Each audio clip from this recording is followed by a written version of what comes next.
All right, everybody. This is Clint Arthur, and I am here to view the post on Facebook. Yeah, I want to view this post on Facebook. Why not? I am here with Dave Nassaney, also known on television as Dave Nassaney.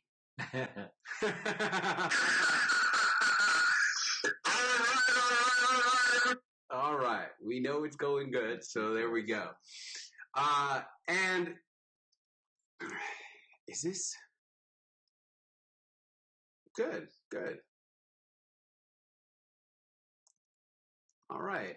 So we are here, as you can see, at CNN Center, the world headquarters of the CNN broadcast empire in Atlanta, Georgia, where Celebrity Launchpad is going to be beginning later this evening. And what I wanted to do for you all today, everyone who's watching, is I wanted to give you a preview of what is possible.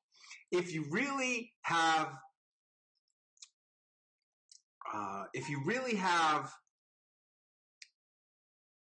aspirations to become somebody and make it happen, what is possible? Because this young man right here, this very handsome young man, he says to me, he signs up for Celebrity Launchpad, and he says, who is the person who, and by the way, do you want to Facebook Live this on your own channel? Sure. Do you have? I can just share it. You could share it. Share it. All right. You want to share this to your channel. So let's do that. You can share it live? Can you share it live? I don't know. I don't know. Do you have Facebook on your phone? I do. Do you want to start using it on your phone? You can do that as I continue to introduce you. But this young man, he signs up for Celebrity Launchpad, and he's like, has anybody ever booked themselves on television before even coming to Celebrity Launchpad? And I said, as a matter of fact, yes. There was Liat Gat, the knitting girl, and she booked herself on 3 TV appearances before coming to Celebrity Launchpad. And in fact, she was late on the first day because she was on television on Fox 5 Las Vegas. And that's so far the best we've had. And he goes, well, I'm going to book myself on 10 shows. And I'm like, oh, yeah, right. This mild-mannered, honestly, you were kind of milquetoast.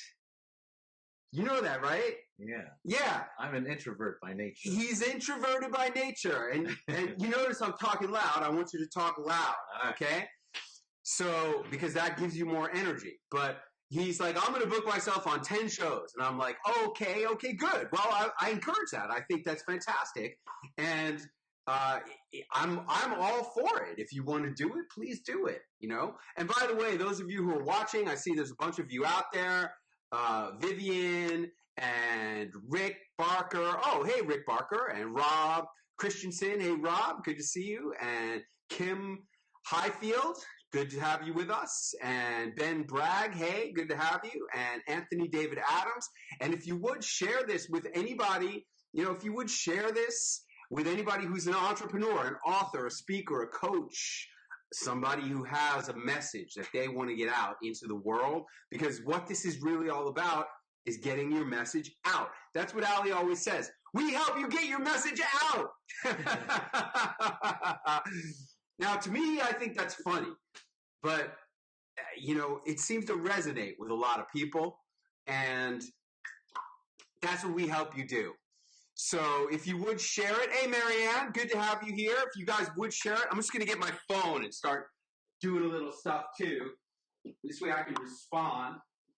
So I'm on your page, and I hit the share button, and I said share now. Does that mean this broadcast is going to go on my page too? Is that how it works? Yeah, I think so. Okay. So it's thinking about it.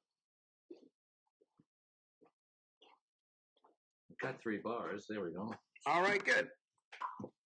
So what this is all about is getting your message out. And I know there's a lot of magic messengers on here, people who've already been through Celebrity Launchpad. This will be a great Facebook Live for you, because here's a guy, he hasn't even been to Celebrity Launchpad yet. He's here at CNN Center for this weekend's Celebrity Launchpad, which is going to be beginning tonight with the webinar. But he hasn't even been. And how many shows have you already been on, Dave Nassaney or Nassaney, whichever you prefer? Lucky 13. 13 appearances. And my 14th is scheduled on Pearl Harbor Day, December 7th. In Fresno, California, number 55. A fine day to go on TV in Fresno, I can assure you.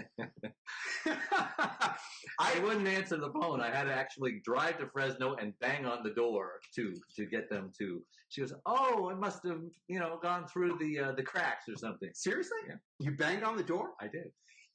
They let me in. They buzzed me in, and then they looked at me and they says, "Oh, I thought you were somebody else. You have to leave the building now." I says, "But I'm here to see so-and-so." And she says, "I'm sorry, you have to leave." I says, "Well, here, give her my card. I've been calling. I've been leaving messages." And the next day, I get an email from this woman for the first time, and she says, "I'm so sorry. I must have missed your email. When can we schedule you?" So if it doesn't work, if the phone calls don't work, if the emails don't work, if the voicemails don't work, go down there and knock on the door. You're not the first person to do that.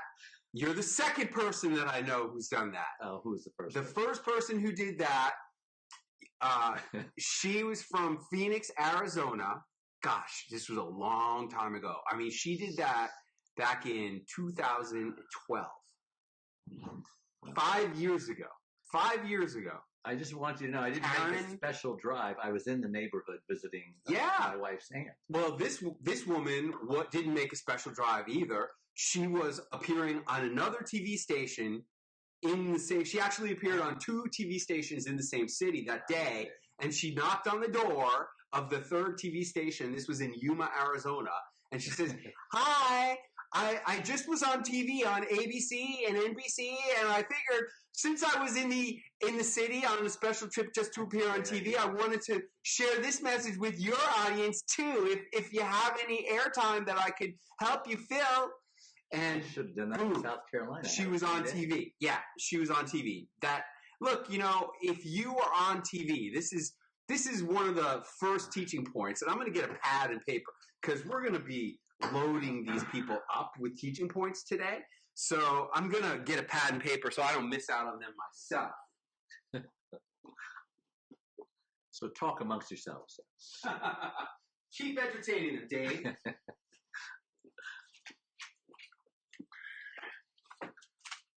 This is the first time I've seen Clint either not in a bathrobe or not in a tie.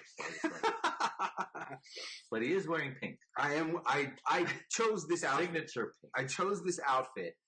This is your I'm expanding casual business outfit. I'm expanding my celebrity costume options. But for Facebook Live, for the casualness of Facebook Live.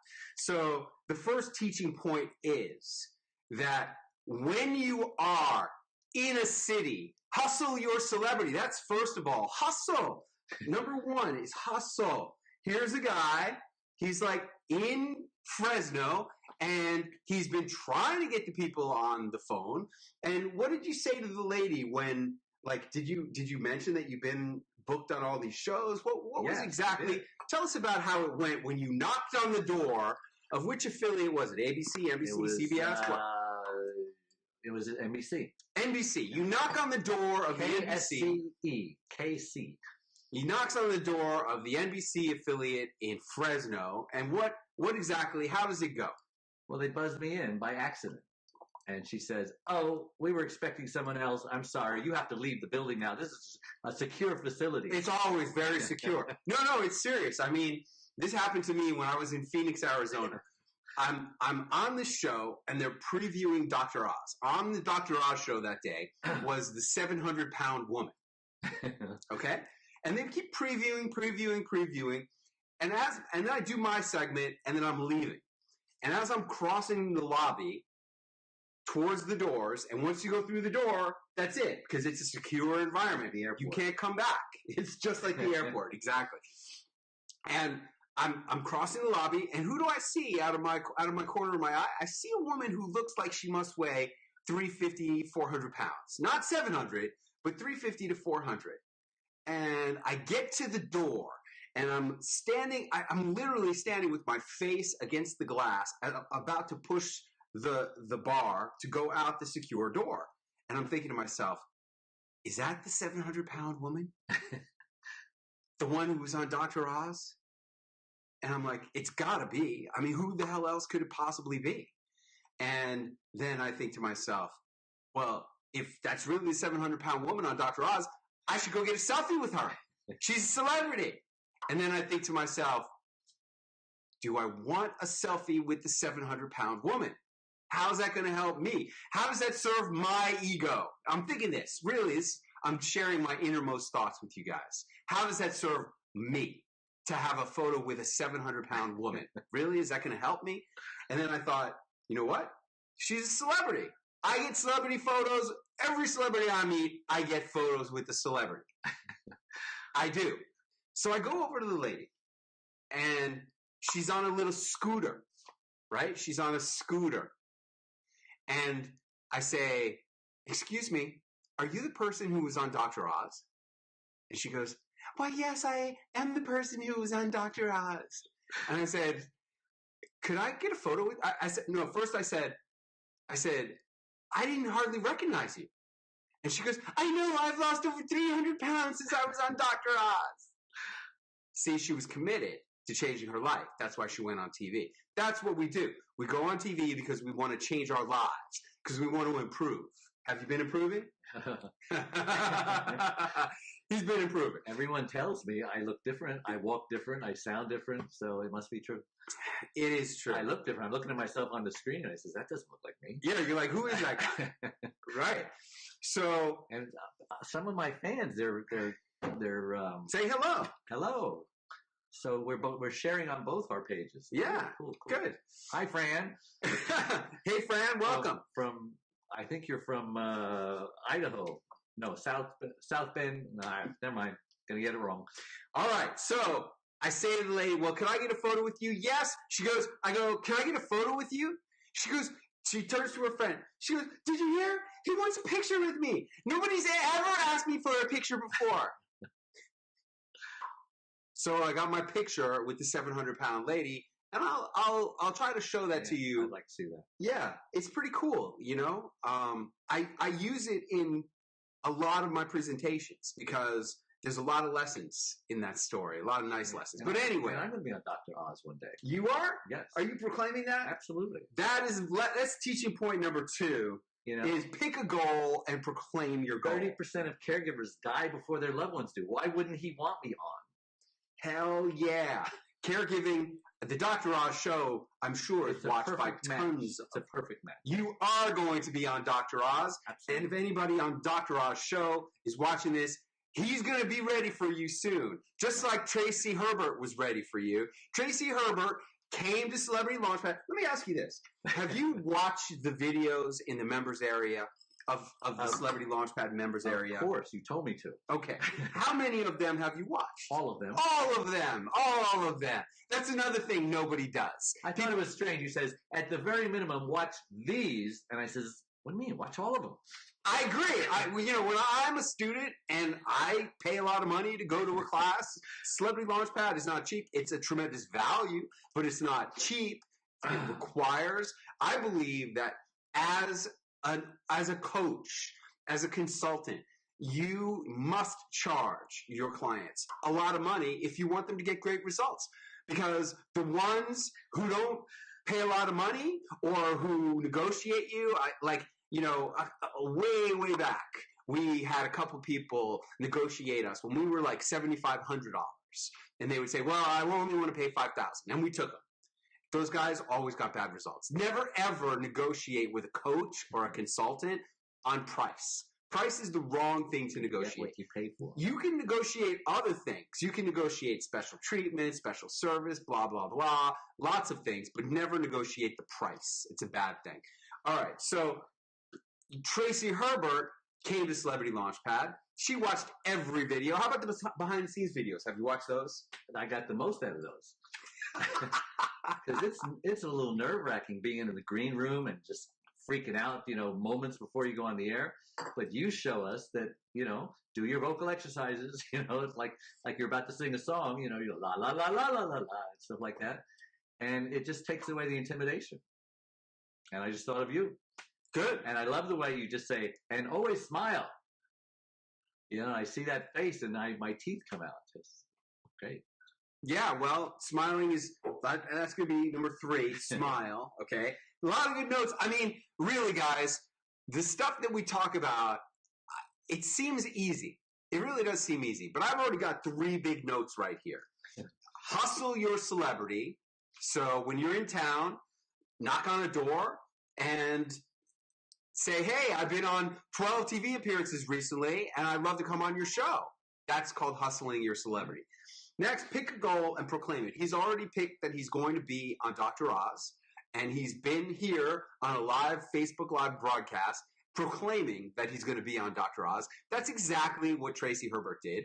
She came to Celebrity Launchpad. She watched all the videos. She did all the training. How about 4th talking point, which is when you pay for training, do the actual training. That's, it seems common sense, but it's not. Do the work. How about that? Do the work. And by the way, can I get a thumbs up? I just want to make sure you guys are hearing us loud and clear and you're seeing us loud and clear. Can we get some thumbs up? Can we get some hearts? If you can see us loud and clear, if you can hear us loud and clear, can we get some hearts or thumbs up? I would really appreciate it. I just want to make sure everybody's getting a good feed. Is that good? Anybody? Yes, Vivian, thank you. Appreciate it. All right, good. So, see us loud and clear. If you can hear us loud and clear, can we get some hearts or thumbs up? I would really appreciate it. That's okay. I just want to make sure everybody's getting a good feed. Is that good? Anybody? All right. Yes, Vivian, thank you. Appreciate it. Turn this volume down. Very good. We're doing a double. Thank you, guys. Appreciate it. So, yeah, all right. So do the work. How about when and you think this would be like common sense, but for some reason, actually doing the work is not common sense. People, they just want to show up. They don't want to do anything. They want the guru to do it all for them. And I do a lot. I do a lot for my clients. I get it. And that's why I said, hey, at the very minimum, you need to watch these videos. Because you go over and above the call of duty. You think so? Yeah. You get, 110%. Thank you. You do stuff you don't have to do. I definitely do. I definitely do. The sun is coming in behind us. We're okay. We're okay. It'll be gone soon. But I like to respond when people are really taking initiative. I mean, this guy goes out and starts booking himself. He's booked 14 appearances. I told you I was going to do 10. I said, how many do I have to do to go to Chicago during the caregiver conference? You said, well, at least 10. I said, okay, I'll do it. When is the caregiver conference? It already passed. Okay. My wife wouldn't let me go because I've been away too long. He's been away too long. Why? Because I'm on television. Because he's been on TV all this time. All right, good. As her reward, we're going to Hawaii for a month in January for my birthday. So that's fantastic. That's a great reward. It is. All right. For me, too. Well, look, I went above and beyond for this man because this man went above and beyond. He shattered all records. He booked himself on 14 shows before even having any training in person from me, just off my with the videos. Videos. Good enough. Talk about the videos. What you gave us was good enough. Tell them about the videos. What's in the videos? You gave us videos of actually pitching the producers, so that was very helpful. Then you gave us videos of behind the scenes of what it takes after you're booked and what to do to prepare. Just go over it again and again and again so that you're not saying and and and having brain farts. Just know your stuff. Practice and practice and practice until you can say it in your sleep blindfolded. And so the videos were very, very helpful. You shared your Rolodex and what else? Those two things were enough to give me the information. I am an introvert, but I'm a good copycat. So I'm just copying you. I'm pretending I'm you. Seems to be working. Okay, and then, look, in all fairness, there was a missing piece of this whole thing, which he has not talked about, and that is the live coaching webinars. And I do a live coaching webinar every single week. I've done one since October of 2012. I have not missed 1 week. I've been live on a live coaching webinar every week since 2012. And I've been on them all except when I was on, a meeting at my television station. The only reason he wasn't on the webinars was because he was either traveling or doing something like a book signing related to his book tour, which he just did in conjunction with his media tour. Yeah, that's good. That's good. Look, doing these webinars for me is fantastic. It's really helped me to grow as a coach. It's really helped me to grow as a speaker, as a performer. It's been a tremendous thing. And the discipline of showing up week after week after week, that's also been really good. But nonetheless, it's really magic for the clients, for the students, if you can just take initiative like Mr. Dave Nassaney has, because he showed up on a webinar. And what did you say the first time I talked to you on the webinar, Dave? I said, I can't seem to get through here. And he says, well, did you do the pitch that I told you? And she said, well, I tweaked it a little, to make it more like my personality. And you slapped me around. He says, no, do as I say. Put it all back the way it was. And so I did. And all of a sudden, I started getting calls. Every 10 producers I would call, I would seem to get a booking. And you told me, because 30, right? I had to call 30 to get one. And so that prepared me. Okay, I'm going to be prepared for a lot of no's. But I was 3 times better. Okay, so Vivian Gaspar is asking for booking secrets. What do you think the biggest secret is of booking yourself on TV? What's the most important thing if you want to book yourself on TV? Believe in your message. Believe that they would be an idiot if they didn't book you. Believing in your message. Okay, let's break that down because that's easier said than done, right? I mean, you believed in your message the first week when nobody would answer your calls, right? It's true. Okay. All right. So what are the components that enable you to, really, you got to think about it. I really want you to think about it. What is the number one thing you need to do to book yourself on shows? You talking to me? Yeah. It's the confidence. Like you said, I love what you said about, I called a producer in New York one time and I asked him, or he asked me a question, and here's what happened. Click. And he talked about the 1 second. The New York second. The New York second. New York second. And so it's true. I had to learn how to talk fast. I had to practice my pitch. Hey, you're the one who books the shows, See, and I said it wrong right there. Because you can't even hesitate 1/2 a second. You just got to act like a professional and just let it all come out. And that takes a lot of practice. And I haven't booked shows in a couple of weeks. So see, even not saying that line for 2 weeks made me hesitate. Okay, so he just gave you 3 nuggets right there. He said, number one, the first thing he said was talk fast. Then he said you have to be professional. Those are 2 different things. They're really important. And the third thing he said was you have to practice. There's so much coming at you right now. Those of you who've been through Celebrity Launchpad, tremendous refresher material going across the Facebook Live here, okay? But he said you have to talk fast. Now, how do you get to talk fast, Dave? Practice. Practice. And I have a script. You can cheat when you're on the phone because they don't see that you're reading it. So you got to read it like you're not reading it. Okay. There's another one. 8. Script. All right. Now, this is a super powerful one. I'm putting a big star next to number 8. Script. Because a lot of people, they don't want to do the work required to create a script. They just don't want to do it. That's too much work. That is just too much work. Successful people do what unsuccessful people are unwilling to do. That's true. Successful people will do what other people who are not successful are unwilling to do.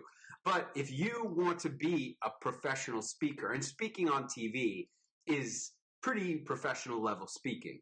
Not everybody gets to go on TV. Not everyone on TV is professional. Not everyone is advanced in their speaking. But if you really want to be serious about it, like if you want to think about coming to Celebrity Launchpad, you need to be a professional in your approach. And one of the key steps of being a professional speaker is scripting, preparing what you want to say and thinking about it, editing what you want to say, practicing, rehearsing, formatting it, arranging it, putting it in the logical order that you want. All of that goes into preparing a script. And a lot of people don't want to do that. That's a lot of work. That is definitely a lot of work.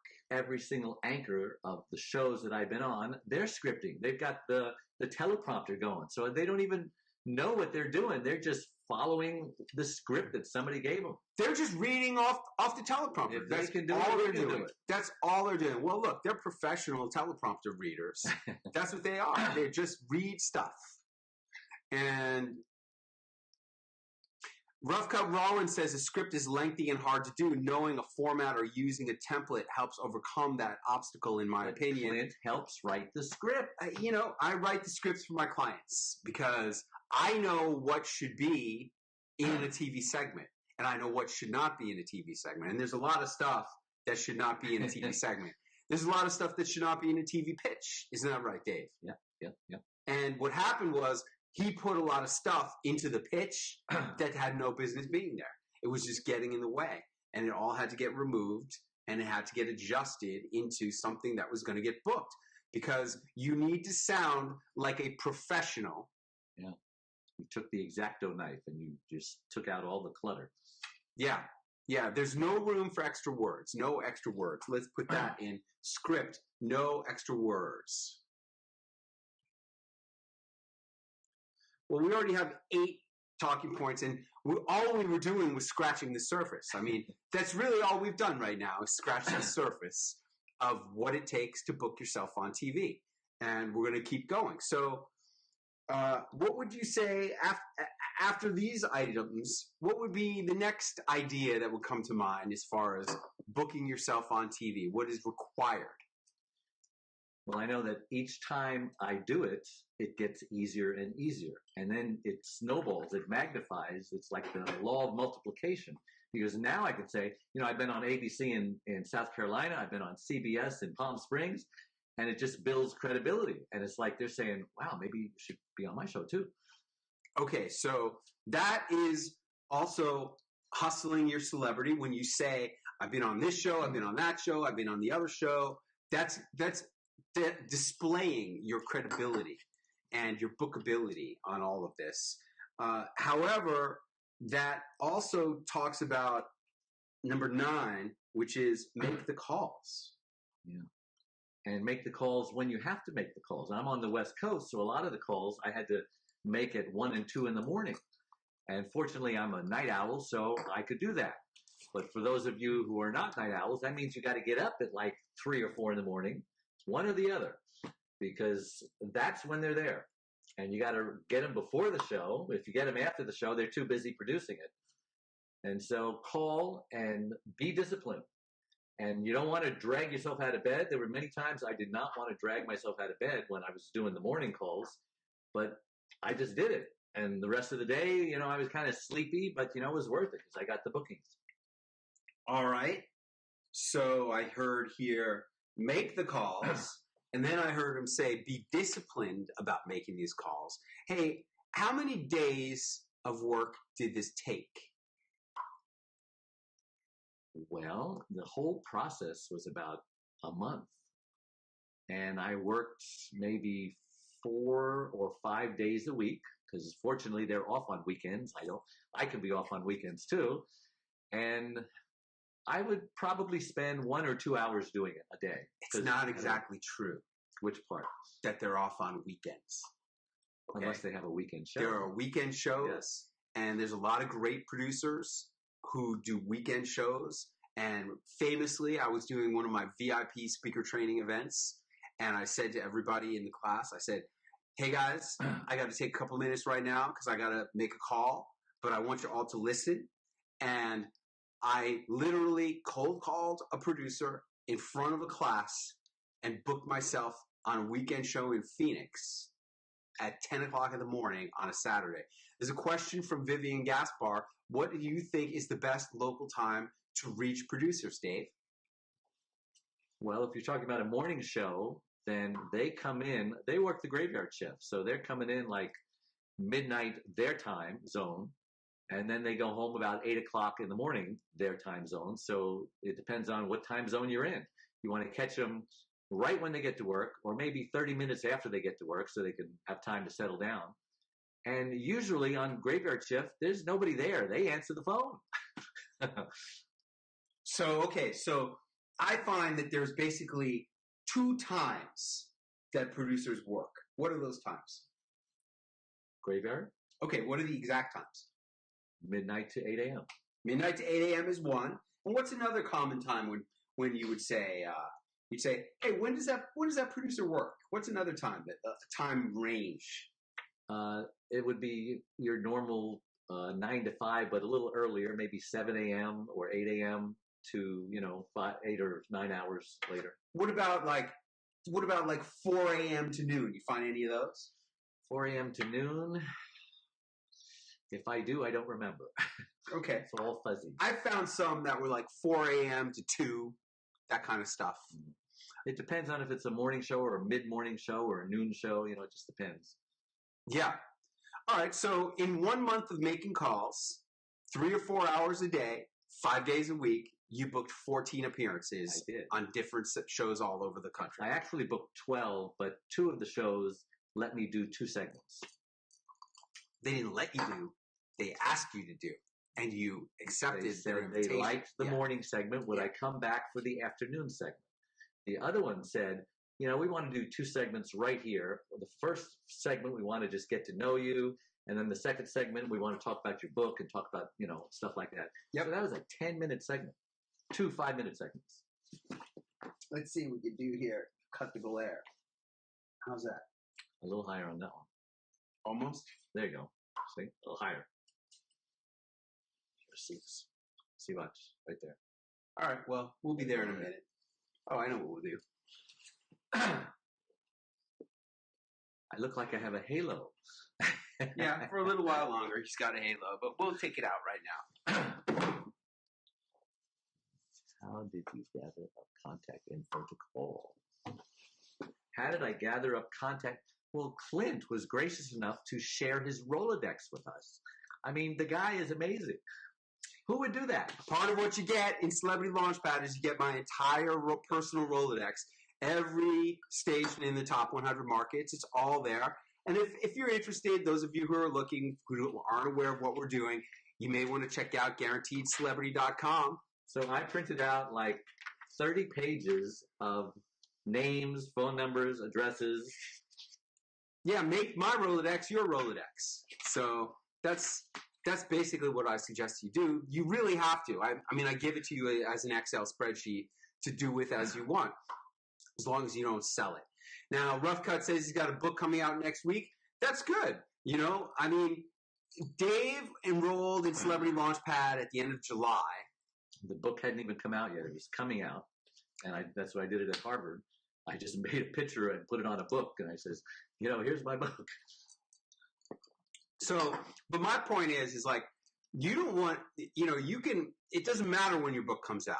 It really doesn't matter. However, I personally am releasing my book on January 1st. I have a new book coming out called Speaking Game, and it's how to get more of everything by being a better speaker. And I am going to be releasing that book on January 1st so that it's a new book. It's a 2018 book. So, Rough Cut, if it's possible for you to adjust that release date, I think you'd be better off releasing that book January 1st. To make it a fresher book for all of 2018. That's just my opinion, but I think it's a pretty good opinion. That's what I'm going to do. So I'm going to be releasing my book on January 1st. It'll be available for pre-sale. It's not even available for pre-sale yet. But stay tuned for more of these Facebook Lives and you'll hear more about that book. But in the meantime, let's go back to talking about TV and about Dave's success. So let's see here. Know when to call. Good. Be disciplined and make the calls. There's a lot of discipline here. How hard is this really, Dave? I mean, it depends on if you're a disciplined person. I have a business. I have a gas station. So, I've got a lot of discipline. But I can be lazy too. But when I'm motivated, I'm not lazy. Yeah. Now, really, he is an ideal client. He has a business that's successful, that throws off cash, and that allows him to pursue his real passion, which is helping caregivers. Tell us about your passion for caregivers, Dave. Tell us all about that. They don't know. 21 years ago, my beautiful wife, Charlene, God bless her, had a massive stroke that left her severely speech impaired, paralyzed on the right side. And at that moment, I became, had something in common with 4 famous celebrities: Hillary Clinton, Queen Latifah, Dwayne "The Rock" Johnson, and Henry Winkler. All caregivers.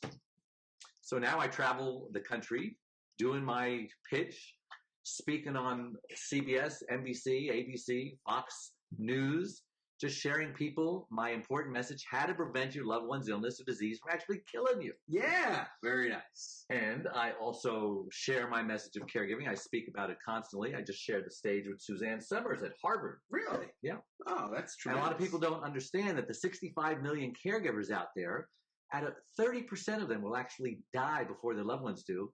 And then the lucky ones who don't die, well, they're just going to need a caregiver for the rest of their lives. So this is a message that everybody needs to hear. And there's 3 things that caregivers can do to actually prevent their loved one's illness or disease from actually killing them. Hey, were you always able to talk about this the way you do right now? Because that was very nice. Fluid, professional, informative, entertaining. No, I needed... Were you born like that? I don't know if I was born like that, but when I practice and when somebody's directing me and I've got a winning script in my hand, I just memorize it because, I used to say I have Swiss cheese for memory. Every now and then I hit a hole and there's like, because I'm a member of Toastmasters, and every now and then I would hit a memory hole, but I've learned how to, work it so that people don't know that I know what I say. Well, let me ask you this. How has 13 television appearances impacted your ability to perform and do what you just did right there? It's like you're always ready, and it's great. It's affected my speaking for the better. My Toastmaster speeches are better. And it's almost like taking an improv class, because improv teaches you to think on your feet, so that when you don't have a thought, something comes in, or you can make something up, or you can just do a little song and dance and it makes, this is part of the show. Yeah, I think he's done a lot for him. And for those of you who are part of our Celebrity Launchpad community, you could go into the members area and check out early editions where he was on webinars, fumbling through what he just did like nothing. Because if you want to be a better speaker, a better performer, a better leader, a better promoter, a better doer of whatever you do, if you want to be better at it, go on TV, and then you'll be performing like this guy. He's doing great. And after this weekend, after Celebrity Launchpad, where I'm going to be doing a lot of on-camera coaching of you, see what happens is during this weekend, he's going to be pitching to my friends who are TV producers in cities all across America, including Los Angeles, Chicago, Washington, D.C., Phoenix, Arizona. Right there, I just named off all those cities. You are going. Yeah. And you're going to be on TV in a lot of them. I live in L.A. I should be there. I'm 100% with you, man. And I got family in New York. I got to be there. You got to be on Dr. Oz is where you got to be. That's really where you got to be. And that's going to happen because just like Kellyanne Petrucci was on, she was on in Chicago. Then she came back to Celebrity Launchpad her second time. And then she got on in Los Angeles. And then from LA, she went right to Dr. Oz. Wow. So that's how it goes. LA TV is the big time. If you can get on in LA, That's the big time. That's real showbiz, folks. That's where all the biggest showbiz people go on these shows. And I've been on in LA. I sent you a clip. Remember that? Yes. That was good. You should count that. That Really? was a TV appearance. Yes, that was your 14th television appearance. You've done 14. You booked 14 yourself. You've done 14 and you have a 15th one that's coming up. How did you get that one? That was a different kind of TV They called appearance. me. They called you. Because they know that I bought a certain kind of vehicle that had a recall on it. And because, we're doing a story on recalls and how the auto companies are trying to rip people off by not paying for the recall. And that's exactly what happened to me. I had a recall. I took it to the dealer, and they didn't want to fix it. So I told them my story. They came down to my house, and they did a whole segment on recalls. And so they made a phone call. Next thing I know, Hyundai is calling me up, telling me to come down and get my free recall. How did they find you? Like, why were they just calling you? Because I had just bought a car, and I used that Carfax thing. And Carfax, I guess, talks to them, or they talk to Carfax, and somehow they got my name, and they called me up. Hey, you never know how it's going to happen. Like, for example, if you go on my media page on clintarthur.tv, click on the button that says media. One of my appearances is on ABC Los Angeles. And what happened was I saw this woman doing a stand-up. She was a reporter on the street. She was doing live from Sunset Boulevard. This is whatever my name is, coming to you talking about this for Action News. And I go up to her and I'm like, hey, what are you talking about? She goes, I'm talking about this new thing, an ordinance by the city that is going to allow landlords not to have to do certain things. And I'm like, well, look, I happen to own this building that you're standing in front of right here. This is my building. And I was wearing my Harvard Business School sweatshirt, right? Not that I graduated from Harvard, but I've spoken there many times. To the Business School Students Club. I spoke there once. To the Entrepreneurship Students Club of Harvard Business School. I've spoken there 3 times. And I'm wearing this sweatshirt. And I said to the lady, I go on TV all the time. I've done 80-something television appearances. And if you want, I'd be happy to hook you up with some good sound bites. And so I did an interview with her. And after it was over, she's like, oh, man. What you said was just gold. I'm like, I told you I was good. So look, that's exactly what he says he did. He says that he happened to be interviewed for a story about something else. And if you can talk about zombies, I can talk about recalls. Sure. Yeah, why not? I mean, you own a gas station, for God's sake. True. You look, man, you as a gas station owner, anytime there's anything going on about like oil prices or gas shortages, always wants to know about oil prices. You should be on TV talking about that shit all the time. I could do a segment on that. You definitely should. Okay. You should do a segment. I tell you, man, here's a whole nother thing. It's like, these are like 5 secrets gas station owners don't want you to know. How about that? Are there 5 of those? Sure. What are the 5? Well, I'm ready. You don't have to spend the extra money on premium gasoline like the auto dealers tell you. Don't buy premium? Right. Don't waste your money. Don't buy if premium. Your car does not ping on regular, then it's okay. Okay. What's the second secret gas station owners don't want you to know? That don't drive miles and miles trying to save 2 cents a gallon because you're burning it up in gas. Okay. What's the third secret? The third secret. Oil companies do not tell us how much to price. It's up to the individual dealer. I ask that all the time. Hey, do you have to price, whatever you want, or do they tell you what to price? So you set your own prices. Yeah. And that's why the gas station down the block could be 30 cents different than the one down their block. Okay. What else? Shop around, but don't waste money. Okay. What else? What else could help car owners that gas station owners don't want them to know? Well, by checking the pressure in your tires, you can actually save gas mileage. Okay. So, how's a good way to say that? Get better gas mileage by making sure that you have enough air in your tires. I don't know. Okay. I have to work on that one. Check tire pressure. All right. Save money. What else? Synthetic oil costs like 3 or 4 times more than regular oil. Does it really pay to put synthetic oil in your tank? It used to be you can go 25,000 miles on it.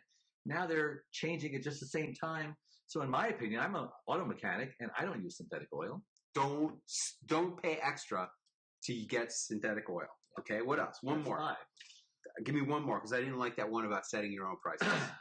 Okay, let me think about this one. I'd say that when people complain about the price of gas, I remind them that California, where I'm from, just raised the gas tax. We're paying 42 cents excise tax, and the feds are charging like half of that, 19 cents. And then there's sales tax in California. So you got almost $1 a gallon going to the government. So I don't know if that's helpful. Well, one more thing that's going to help, like this is a money-saving secret that gas station owners don't want you to know. A money-saving secret that gas stations don't want you to know. I'll have to get back to you on that. All right. Well, stay tuned because we're going to hopefully come up with the 5th secret that gas station owners don't want you to know. Okay. But let's go back to getting on TV. He said, hustle, pick a goal and proclaim it, smile, do the work, talk fast, be professional, practice, script it out, no extra words, make the calls, be disciplined, know when to call, memorize your script. What else is involved in succeeding in getting on TV? What other elements? I mean, there's more, huh?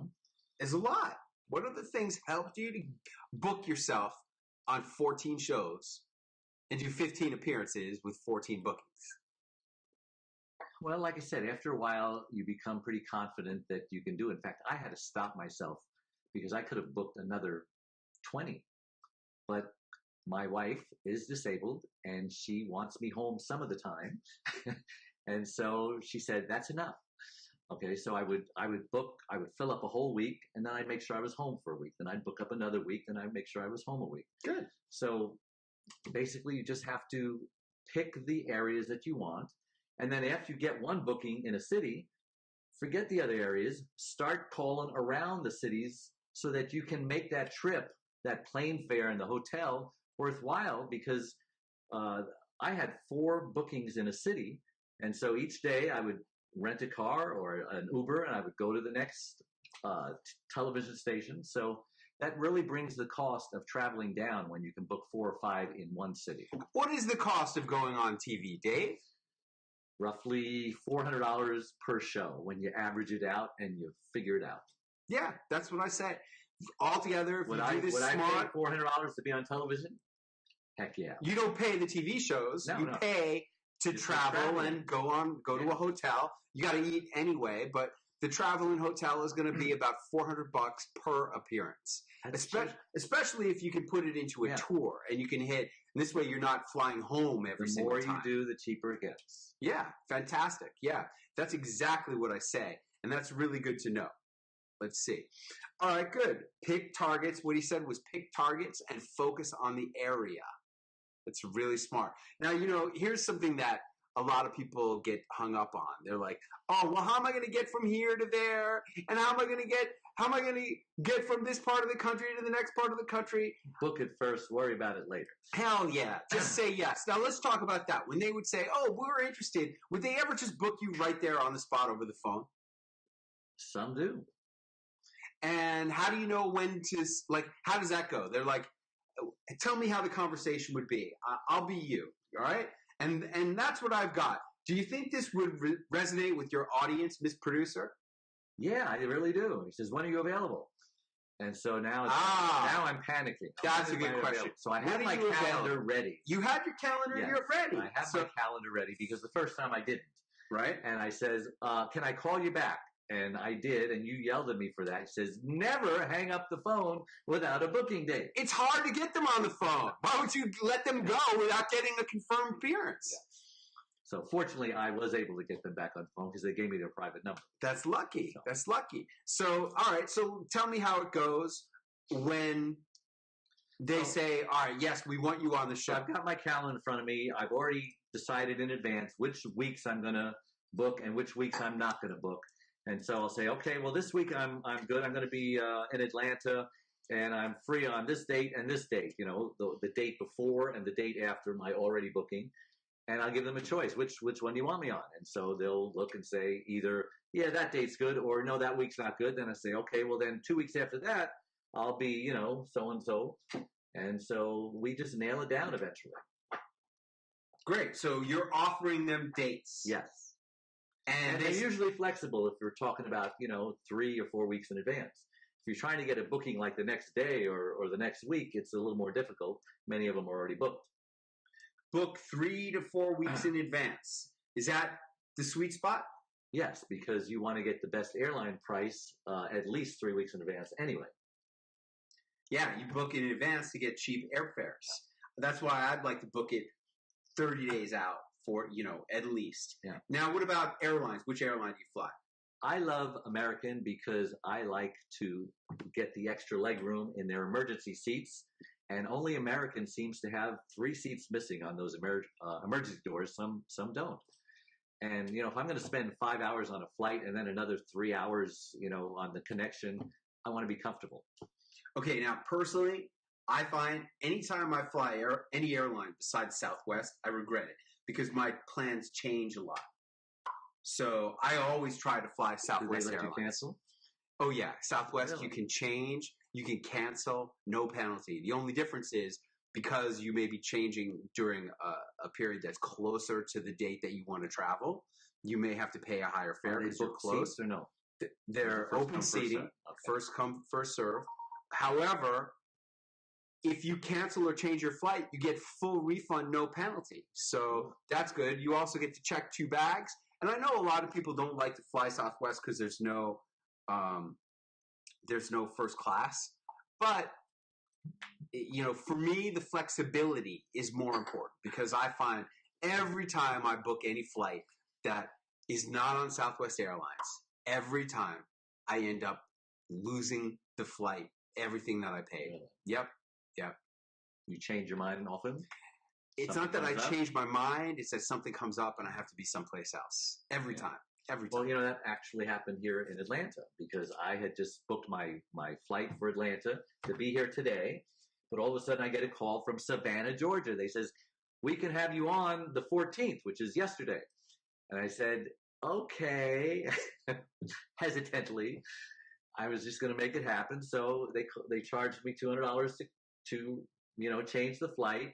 And then I booked it 2 days earlier. And then I rented a car and I drove 3.5 hours from Savannah to Atlanta. But I did get to eat at Paula Deen's restaurant, which was worth it. I had fried green tomatoes for the first time, and now I'm a fan. That's what's called celebrity name dropping right here, and I encourage that.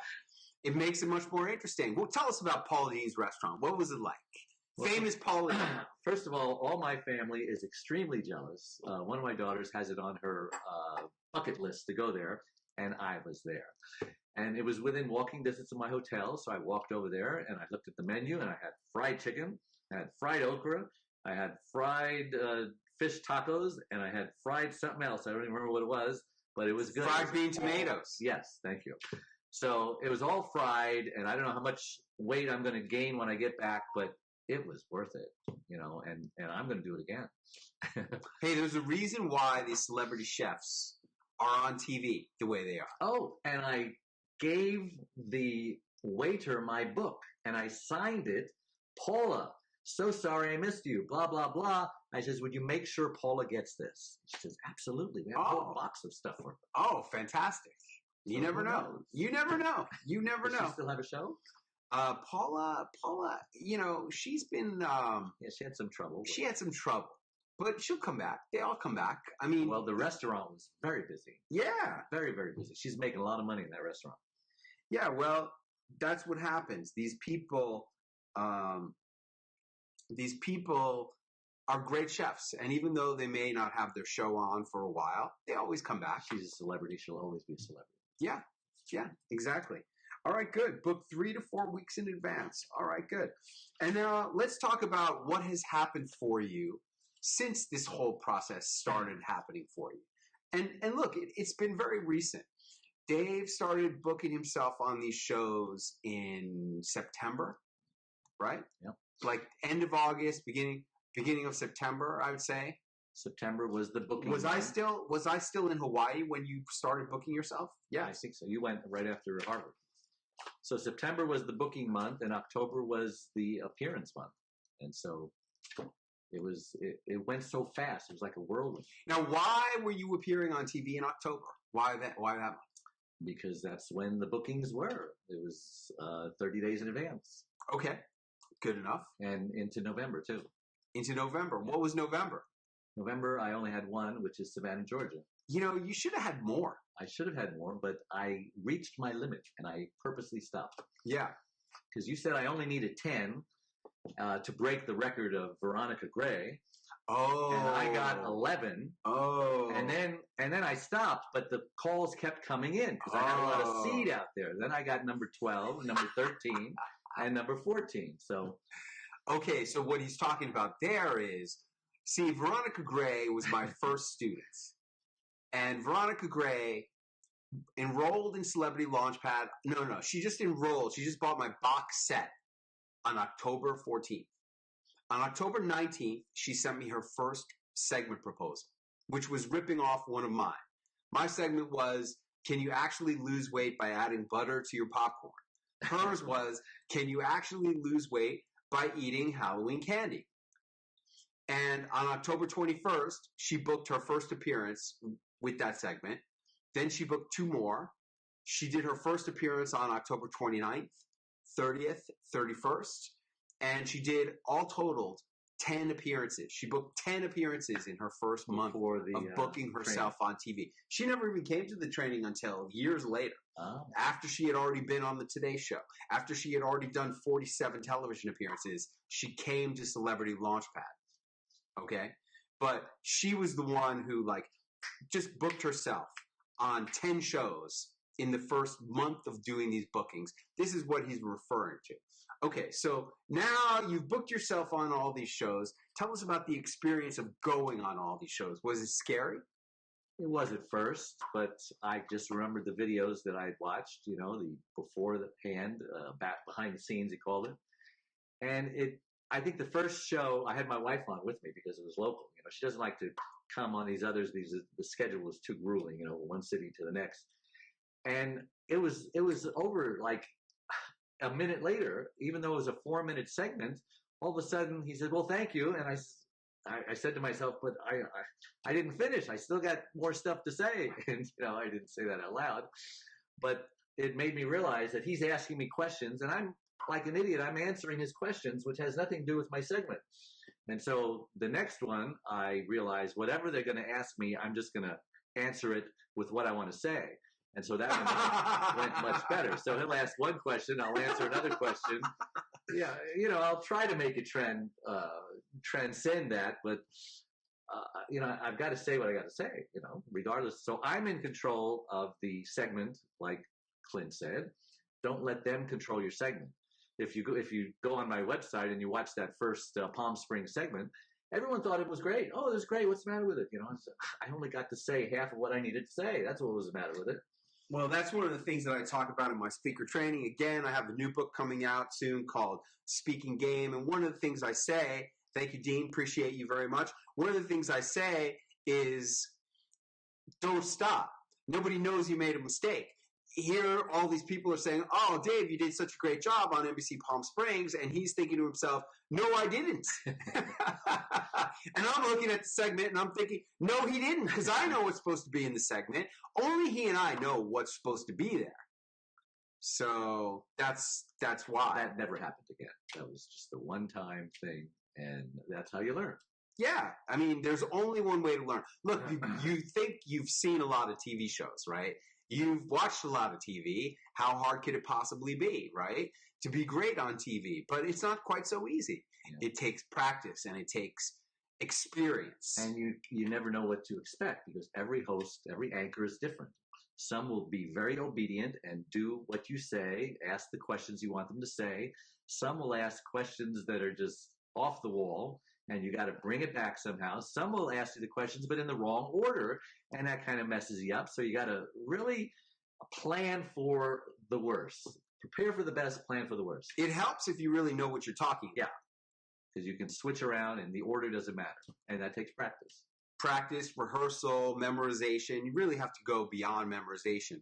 We have a question here from Ted. Once you book a station, what is the attraction to the other local stations to book you during the same trip?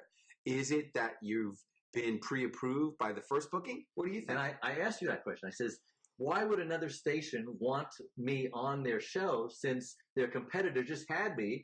They would be repeating the same segment. And you remember what you told me? What did I tell you?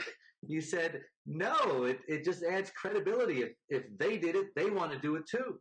It's like me too. Here's the way I really believe that this works.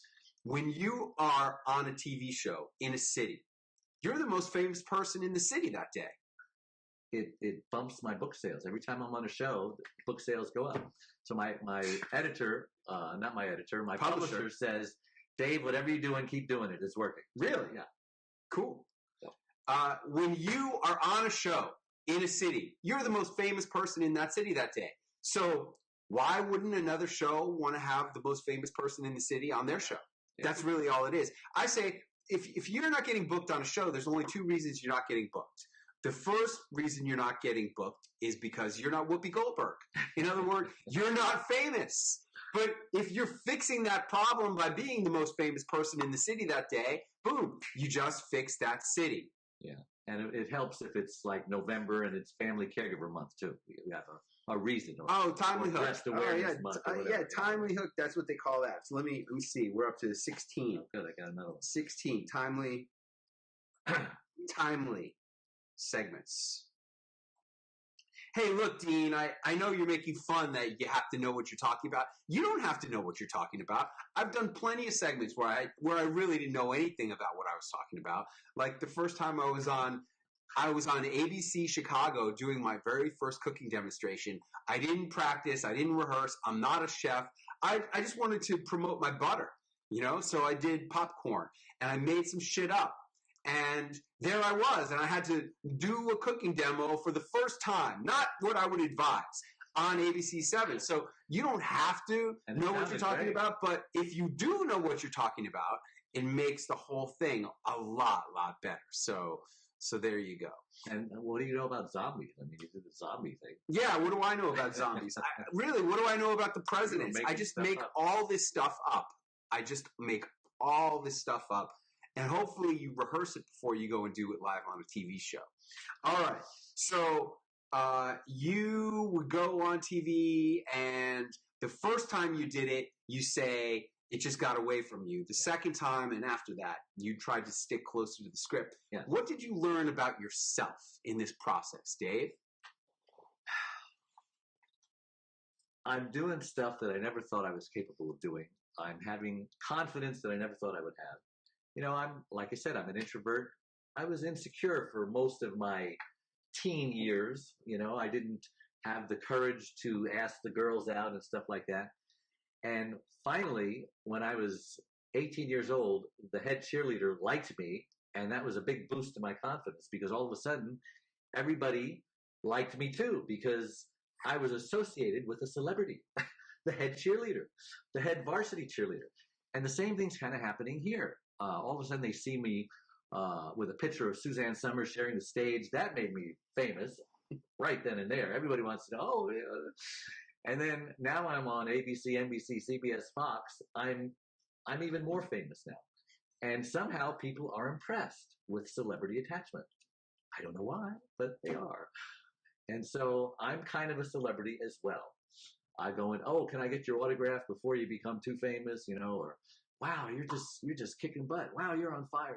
Just my children tell me they're proud of me. My employees tell me they're proud of me. Strangers who don't even know me tell me they're proud of me. So it's really a boost to your confidence. It's a boost to your self-image, which everybody's self-image could use a boost because we all have been damaged through childhood and all of that. We all have issues. Everybody's dealing with something, and this just feels good. Wouldn't you agree, Clint? Oh, I think it's a lot of fun. I think going on TV is a lot of fun. It is fun. Why is it fun, Dave? Why do you think it's fun? Well, because it's new, it's different, it's an adventure. People actually act like they care what you have to say. They treat you like you're important. They treat you very nice. They treat you like you're somebody, and it's always nice. Who wouldn't want to be treated importantly or like you're somebody? Why do you say it's like an adventure? Because you never know what to expect. Like I said, every anchor is throwing a different, it's like baseball. They're going to throw you a curveball, then they're going to throw you a fastball, then you just have to know what ball to hit out of the park so that it's a home run. What else is an adventure about this? I mean, not knowing what to expect when you get to the show. I mean, look, you go to a TV show and the producer has invited you to come on to talk about whatever you've agreed to talk about. And you know what you expect. But then what happens when you're there can be completely different. Am I right? Yes. And you brought up something before, say we have a gas station. All of a sudden I'm starting to think, wow, I could do a different segment. They don't always have to be caregiver segments. I'm starting to think of different things that I can do. And I know I can pick up the phone and pitch it. So it's like, I don't even need you anymore. Well, look, you could see, folks, this is the ultimate tool for entrepreneurs. Because if you have something you want to promote, or if you have some ideas you want to work out, do it on TV. Call up a show, book yourself on the show, and once you start going on these shows over and over, then you become friends with the producers, and you call them up and you say, hey, I really want to come on and talk about this. I got like 5 great talking points. These are them. 1, 2, 3, 4, 5. What do you think? And they're like, wow, that sounds good. When do you want to come on the show? That's the way it goes. And it allows you an opportunity to take an idea and transform it from just a thought to something real, because you have a 3-minute clip on ABC News talking about that. So I love the long-term, far-reaching leverage it all provides for years to come. I still leverage stuff I did decades ago. 100%. I'm still using clips today that I shot in 2010, 2009, when I was on Iron Chef America in 2009. I still use that clip all the time. And you can continue to use this stuff forever. And it just gives some real credibility to everything that you're doing. So you're right, now you're starting, like Dave, here we are. We're at the beginning of Celebrity Launchpad. You've been doing TV now for about 2 months. You've been traveling all across the country. It never occurred to you to do something about a gas station, did it? Never. Even though you were on talking about your Hyundai that you bought as a salvage title, I guess that was like I sent it a project. I sent it to you as a joke, saying, "Hey, Clint, I was on LA NBC." You were. What did you think? You were on LA NBC. You were on NBC LA. That was freaking awesome, man. That's good. So my point is that now you're starting to have your mind opened up as to the possibilities. And this weekend at Celebrity Launchpad, I'm going to teach you dozens and dozens of ways to make more money, have more impact, have more influence, and to fulfill on your destiny, whatever that may be. Even if you think you know what your destiny is, maybe that's not it. Maybe you have a bigger destiny and you don't even know what it is yet. I'm going to teach you how to find your destiny. I believe that the way to find your destiny is on TV. And I'm going to teach you how to do that so that you can really fulfill on your raison d'etre, your reason for being on this planet, and fulfill all of your greatest possibilities as an entrepreneur, an author, a speaker, a coach, a consultant, a person, a man, a woman, a father, a brother, a sister, a husband, whatever you may be in your own specific circumstances. TV will help you to do it. And I will show you the formula right now. I'm going to show you the formula. You don't even know anything about this yet, Dave. I'm going to show it to you. E equals MC2. E equals MC squared, right? That's the formula. E equals MC squared. All right. But I say E equals MT squared. See this one right here? That's the secret for getting on television. Energy equals more television and more television. E equals MT squared. Now, those of you who've ever taken calculus, you know that if E equals MT squared and E equals MC squared, then MT squared equals MC squared. It just makes sense. So here, MT squared is television. Here, this is everything in the universe. Mass, like matter, right? Energy equals matter. That's the equation. So what I say is, if you want more matter, do more television. If you want to matter more, do more television. However you want to talk about it, television is the answer to anything that you could want, including discovering your true purpose on this earth and making more money, having more impact, having more influence, more satisfaction, and becoming all that you can be. I want to go back to talking about the personal things that you have benefited from. You said that personally you have more confidence, that your kids, employees, and strangers have been appreciating you more. How does it feel when your kids, what have your kids been saying to you? And how does that feel? The very words, Dad, I'm so proud of you. And, you know, I have elderly children. I mean, my youngest is 40 and the next one is 50 and the next one's like 55. So, you know, I've got 7 grandchildren and I can't remember the last time I've heard those words from them.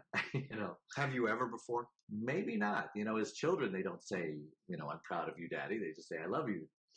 But no, I don't think if they have, please forgive me, but I don't remember. But I remember this one and I'll probably always remember it. How does that feel? It feels wonderful. And my wife, you know, she can't talk, but she can communicate non-verbally. And she said it as well. Really? Yeah. So it's great. That's a beautiful thing. Then you also said it gives your self-image a boost. Yeah. How has that manifested itself in your life? What's been the impact of boosting your self-image?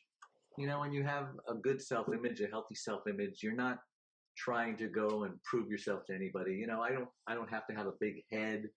I can be humble. I want to be humble. I always want to be humble. I always want to not have a big head because I think really famous people are cool people. You know, they're not bragging about how great they are. You know, let other people, I mean, it says in Proverbs in the Bible, it says, don't tell anyone how great you are. Let others say how great you are, you know, and so it just makes you humble because I know that I don't deserve any of this. And it's not me. It's God. It's you. It's the formula.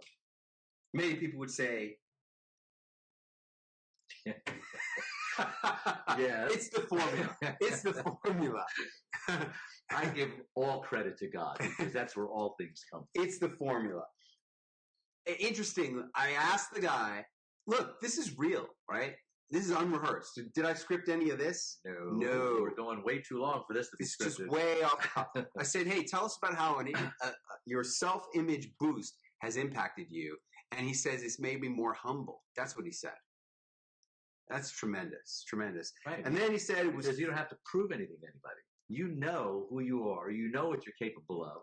So you just kind of Joe Cool, you know? You know, speaking about humble, I'll just happen to have an interesting photo here. You have a humble photo? I do have a humble photo. I have a photo from Vegas with Mike Tyson. Oh, Mike Tyson. And like you still got your ear. Yeah, I still got my ear. I still got my ear. Where is the photo with Mike Tyson? Later, please. You have one with Mick Jagger, too. I don't have the photo with Mick Jagger. I'm waiting on that photo to arrive with Mick Jagger. They wouldn't let you take it with your phone. They would not let me take it with my phone. You could not have anything in your hands. Okay? You know, I have this little pen that's a camera. And you click the button. They would never have known. Oh, man, I want that. They call it the spy pen. You know what? I screwed up and I should have done a lot of things that I didn't do. But I'm telling you, when you do these things, when you do these high pressure situations where you're meeting giant celebrities. Say, what was I thinking? It's not easy. It really is not easy. So where is my Mike Tyson photo? Come on, Mike, where are you? I think it's in my favorites. It's got to be in my favorites. But it's a very good story. Listen, the reason I mentioned this is because I said to Mike, Mike, what's the most important thing you ever learned? What do you say? He said, stay humble. I mean, no hesitation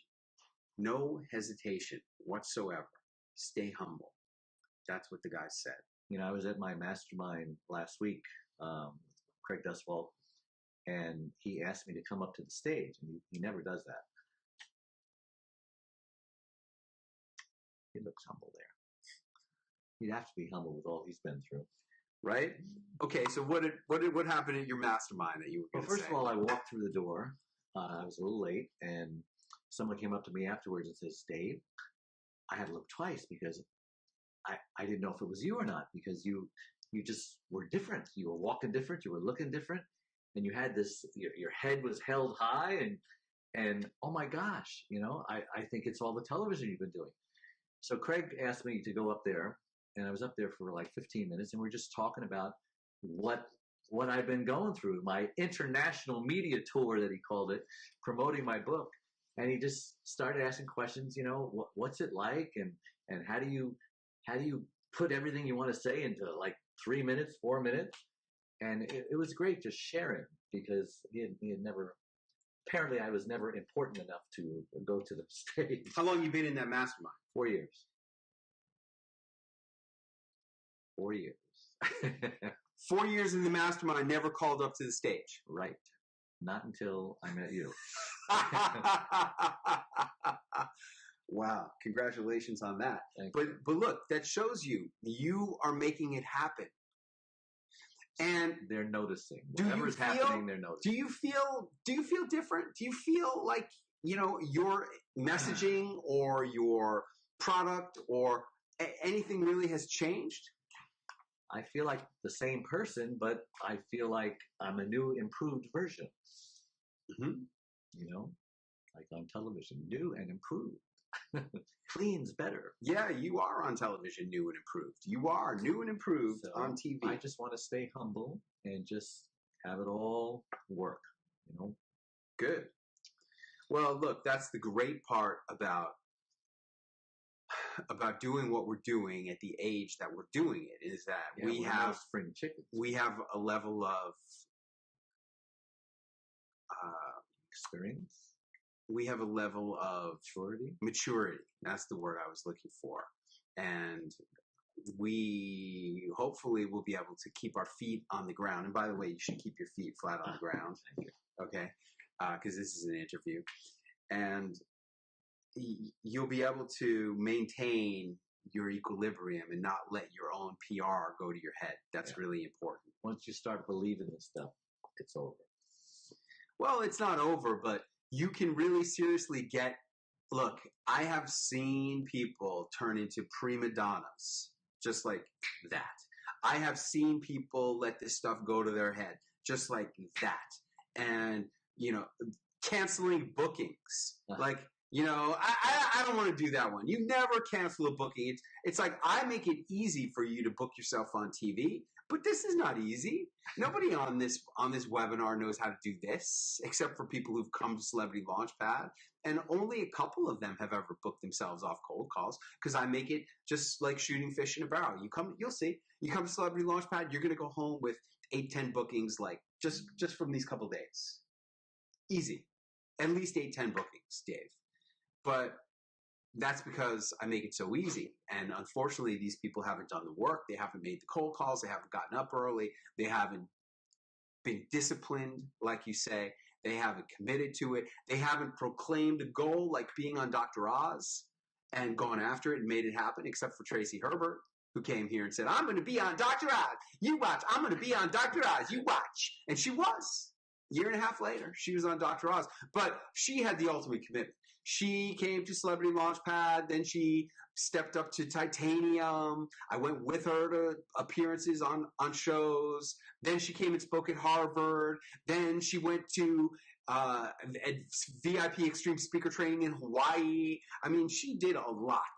And it all adds up, because the stuff I do, the stuff that I offer my clients, the stuff I have my clients do, it really changes you. I find that in life, certain experiences change you. Has this media tour changed you, Dave? Absolutely. The media tour is the key of Celebrity Launchpad. You want to find out who you are, what you're all about, what your purpose is, go on a media tour. You want to find out why you're doing this, what is this really all about? What am I really made of? Can I really do something? Can I accomplish something? Do you feel a sense of accomplishment, Dave? Wow, absolutely. You want, like, for me, the hardest part, look, for those of you who don't know my story, I graduated from the Wharton Business School with a 4.0 GPA in entrepreneurship. And then I found out that my father wasn't my real biological father. And it rocked my world, and I didn't know who I was anymore. So I moved out to Hollywood, started chasing the Hollywood dream. That put me behind the wheel of a taxi. I was the Wharton taxi driver for years and years and years and years and years. For 13 years, I pursued the Hollywood dream. And kids who graduated with me in high school and junior high school, I went to junior high school with John Cryer from 2.5 Men. You know, he starred right opposite Charlie Sheen in that show.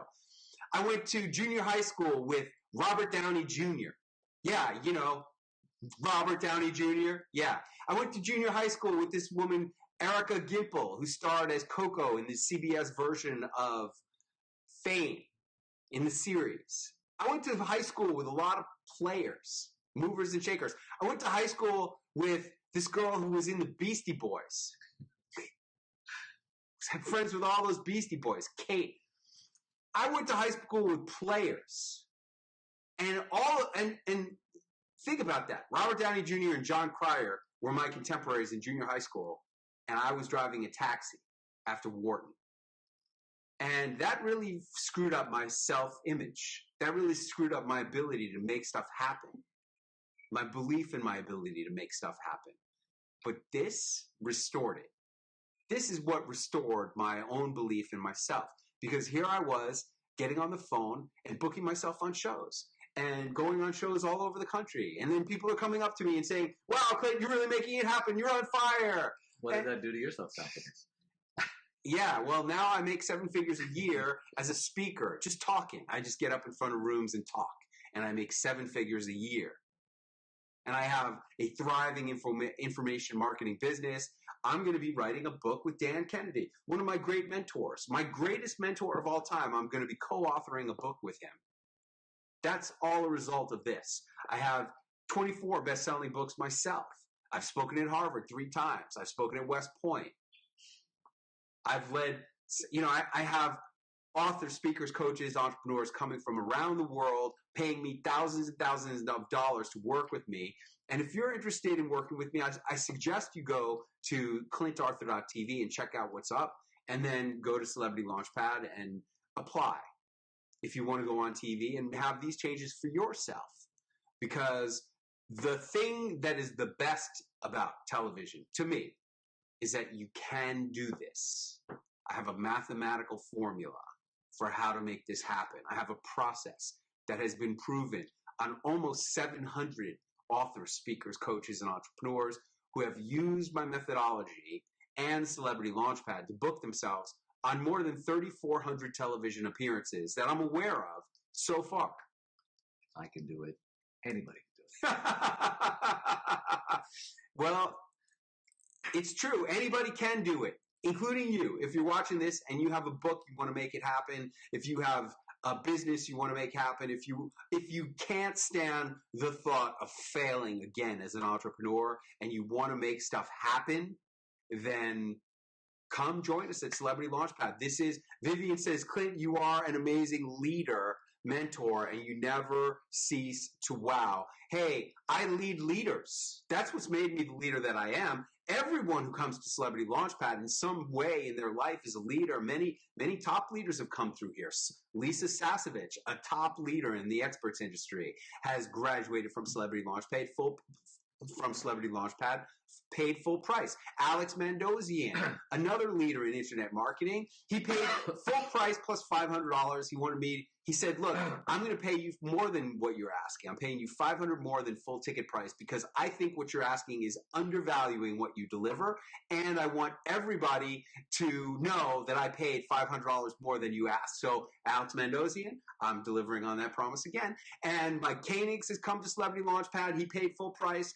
I mean, it's many, many, many. Tracy Repchuk, Davin Michaels, A.G. Morishita, Tracy, like many Tracys have come, and I can't remember her last name, the one I'm thinking of. I mean, a lot.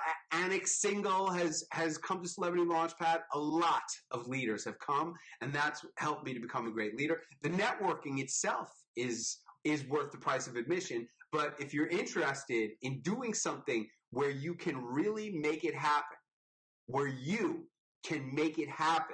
then come to Celebrity Launchpad. Go to guaranteedcelebrity.com and fill out the application, and we'll get to you as soon as this Celebrity Launchpad is over. I'm going to be really busy for the next couple of days, over-delivering on my commitment. We commit that every single person is going to book themselves on at least 3 TV appearances, or else I give you back your entire investment plus $1,000. I have never had to do that. We have 100% success. This will be our 34th Celebrity Launchpad. Everybody gets at least 4 bookings, and the average person is going to get 7.4 bookings. This weekend, historically, I know that's what it's going to be. So if that's appealing to you, if that's something you want, go to guaranteedcelebrity.com, guaranteedcelebrity.com, and click on the button that says apply and fill out the application. It takes 1 minute to fill it out, and there you go. Okay, it's not cheap, but it's worth every penny, and it's certainly underpriced for what we deliver. Even though it's a lot of money, it's underpriced for what we deliver. What else on personal level? Hi, Margaret. Hi, Margaret. Anything else that you want to talk about on a personal level, Dave? No, I'm hungry. You're hungry. All right, well, we have like 2 minutes left. Does anybody have a question that they want to ask? Does anybody have a question you want to ask? Thank you for creating Celebrity Launchpad. I was booked 9 times. Vivian Gaspar. Yep. Thank you. Hey, Vivian Gaspar is hosting her own TV show. Vivian Gaspar is the host of Stop My Crisis now on Princeton Television in Princeton, New Jersey. And she's created a whole new life for herself. Anybody else have a question? We have time for one final question. Anybody have a question that you want to ask? Type it in, and we'll be happy to check you out. And I appreciate all the hearts. I really, really do. I see all those hearts coming in. Dana, I appreciate you. And I hope you've been enjoying all of my gallivanting photos all around the world, especially the pictures of Allie in her hat in Moscow. We had a lot of fun. After we met Mick Jagger, it was so super cool. After we met Mick Jagger, I was taking it one step at a time. And I find a lot of times the best way to do stuff is to just take it one step at a time. So first, I found the opportunity to donate a ton of money for this meet and greet with the Rolling Stones. And I said, all right, I'm going to do that. And it was in Arnhem, Netherlands. I didn't even know where that was. I figured it was near. Oh, Vivian's on 40 stations in 10 states to going to 23 million people with her show. I'm impressed. I figured Arnhem must have been near to Amsterdam. I thought I was going to fly into Amsterdam, and I remembered in the old days it used to be cheap to fly in and out of Amsterdam. Not quite so anymore. So I looked at it, and I didn't want to fly in the day before. I wanted to have more of a celebrity lifestyle. So what I did was I booked us a ticket to go from New York to London. And we spent a few days in London, staying at a 5-star hotel. Compliments of Starwood preferred guests, paid for it all on points. That was great. We had a butler. It was lovely. We had a really nice time. Then we went to Amsterdam. We flew to Amsterdam. And we spent a couple days, and we spent a day there, and then the next day was the concert. And we go to the concert, and we're in a giant arena. I'll show you a picture of us in the freaking arena. It was so giant. We're in the front row. I mean, that was pretty cool. Aside from the meet and greet, okay? Aside from meeting the Rolling Stones, being in the front row of this concert. It was a big, I mean, this is the concert. I will show you. This was the concert. See how giant that arena is? There's Mick Jagger walking out on the catwalk all the way in the middle. Okay, and I'll show you where we are. Show you a good picture of where we are. Well, here's Allie. Here's where we are, right in the front row. It was, yeah. Here's me like looking over at the stage. We're like right on the rail. All right. So now we have to get to LA from the Netherlands. We had to be at a financial conference, some stupid lame ass financial conference. By like the concert was Sunday night. The conference was, we had to be there on Wednesday afternoon. All the way from the Netherlands. You should have stayed. We should have blown off that stupid conference. We really should. But I paid a lot of money to speak there. So I look at tickets. One way direct, Amsterdam to LA, $2,500 per person. 2,500. And I'm like shopping tickets, and I notice if you go through Moscow, it's only $549 one way per person. And then I'm looking, like originally I'm looking direct flights, and I'm like, stopping in Moscow, how long are you in Moscow? I found a flight that gave us an 18-hour layover in Moscow. So we got to spend a whole night and part of a day in Moscow. We saw everything. We had a great dinner. Allie got the best hat of all time. We slept. We fully enjoyed our hotel room at the 5-star hotel, the National Hotel. We dined at the best fish restaurant in Moscow. We had caviar. The only thing we didn't do was see Lenin's dead body in his glass tomb. That's all. I want to see that. I want to go back just to see dead Lenin. You can Google it. I want to see it. I want to see dead Lenin. But anyway, that really is the same thing as how do you go on all these shows?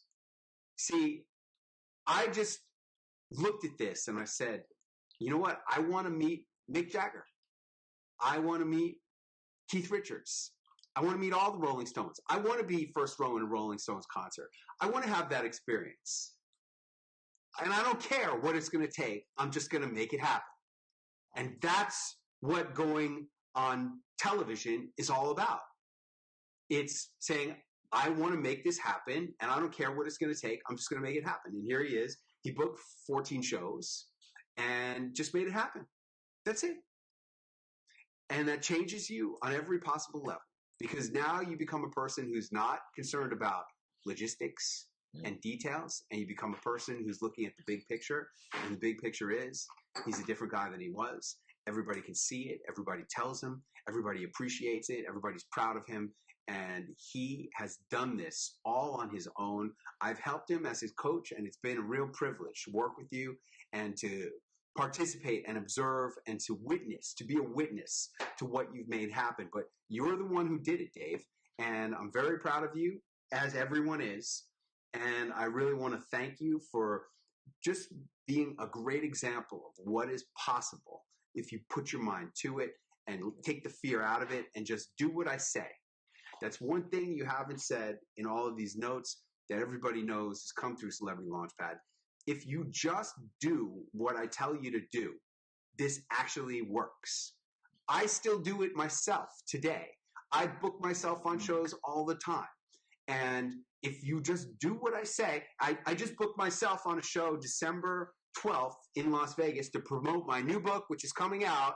Look for my new book, folks. It's called Speaking Game. And when you buy the paperback, you get the Kindle version and you get 75 minutes of video training as well. And if you buy multiple copies, there's going to be all kinds of special bonuses that you're going to want. I'm pushing. My dream. Hey, he just proclaimed he's going to be on Dr. Oz. Here's my dream. I'm going to be #1 on the New York Times bestseller list in 2018. This has been the dream I've been pursuing for my whole life. This is the year I'm making it happen. I am, and I need your help. I really, really need your help. So please keep an eye out for the speaking game and get it and tell your friends, and you'll love it. It's really, really a great book that will change everything about you. But I want to end back on the note of gratitude. Dave Nassaney, thanks so much for taking an hour and a half with the people. Yeah, it's been an hour and a half. Was it fun? Time flies when you're having fun. Yeah. And thanks so much for being the tremendous example of what is possible. And congratulations on all your success. And by the way, I'm going to be on the New York Times bestselling list as well. Yeah, there you go. It's going to wrap it up from CNN Central, everybody. I'm Clint Arthur. This is Dave Nassaney. It's been a lot of fun. And remember, I am looking forward to seeing you on television. Good night, everybody. Good night, everybody.